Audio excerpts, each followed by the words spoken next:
you know about the Sunderland flying boat? I don't know much. All I know is I'm pretty sure they used to fly down at the Esplanade, but that's it. I have zero idea what you're going on about. It's part of history. I have no idea. So far we found out that no one really knows a thing about the Sunderland flying boat. A survey I conducted showed that 86.7% of people have no idea what a Sunderland flying boat is. So first, here is a little history. The Shorts family originally came from Berwick-upon-Tweed.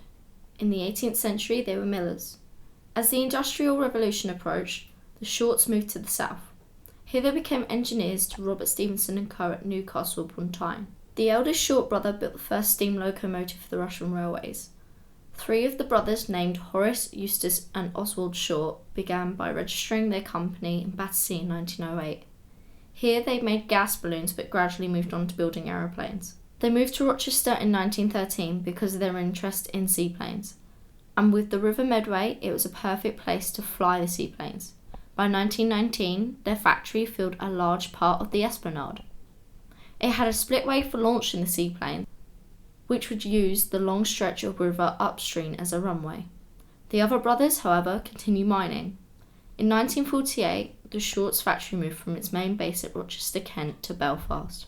To find out more, I visited the RAF Museum in London. My visit to the museum allowed me to see a pilot's logbook, which was particularly interesting as my great-grandfather, Edward Frank Barnes, was a test pilot between the years 1938 and 1945. From my visit to the museum, I wanted to find out why this type of aircraft was particularly important and, of course, what it is. My name is Chris Hendricks and I'm a researcher at the Royal Air Force Museum. What is the Sunderland flying boat? Well, the Sunderland flying boat was the most important flying boat of the Second World War. It was put into production shortly before the war, and it was mainly used for maritime reconnaissance. So it flew missions over the oceans, over the North Sea, and later on during the war, it was especially meant to hunt down and sink German submarines. When did they stop building the Sunderlands? Well, the last ones were built in early 1946, so actually already after the war ended. Strangely enough, because the war ended, they had absolutely no use for them. So as soon as they came out of the factory, they just towed them a little bit out of the harbour and sank them. Are there any important events that the flying boats are involved in? Well, of course, the most important one is the Battle of the Atlantic. Now, the Battle of the Atlantic is not that well known as, for instance, the Battle of Britain, but it may actually have been more important. Britain, as an island, has always been very dependent on convoys and supplies over sea. And the German submarines tried to sink as many ships as they could, carrying all the war supplies and all the materials for the war effort. And all the way up to 1943, every month we saw an increase of ships being sunk. And it's partially because of the Sunderland, what then was equipped with radar and depth charges, missiles, rockets, that was able to sink more and more submarines. And during mid of 1943, the German submarine was, as a weapon, defeated, and that was partially because of the Sunderland.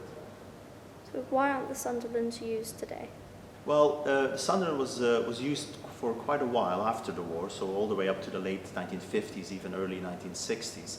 But the main reason why the Sunderland, or flying boats in general, weren't used anymore was because land-based planes became much more powerful and also had a much greater range. So they felt that there was no more need for planes which could land on the water because you could have planes now which would take off from land and would have enough distance to cover all the oceans and come back again. How did they come up with the name flying boats? Very early on, so this is more than 100 years ago when the very first planes were designed, they thought that it might be a good idea to actually have them take off from a very calm lake or a very calm river because they thought it would be safer than actually taking off from land.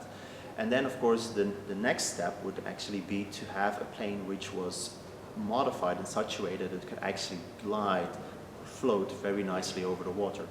And so they took what they knew, and that was a boat. So they took the hull of a boat, put wings on it, and then they could take off from water. As mentioned in the interview, the Sunderlands were very important in the Battle of the Atlantic. This is because it was the most important British aircraft in use with coastal command. The number of Sunderland squadrons increased during 1941. A new centrometric radar was introduced. This allowed the Sunderland to detect German U-boats on surface without themselves being detected. At the end of the war, the Sunderland became the most important aircraft in coastal command, next to the Catalinas, Hudsons and Liberators, which were American aircrafts. That would have either been sent back to the USA or scrapped, whereas the Sunderland remained in service until 1959. The Sunderland service ended in 1959 for the Far East service and 1967 with the Royal New Zealand Air Force. In Europe, they were taken out of the factories and harbours and sunk as there was no need for them anymore.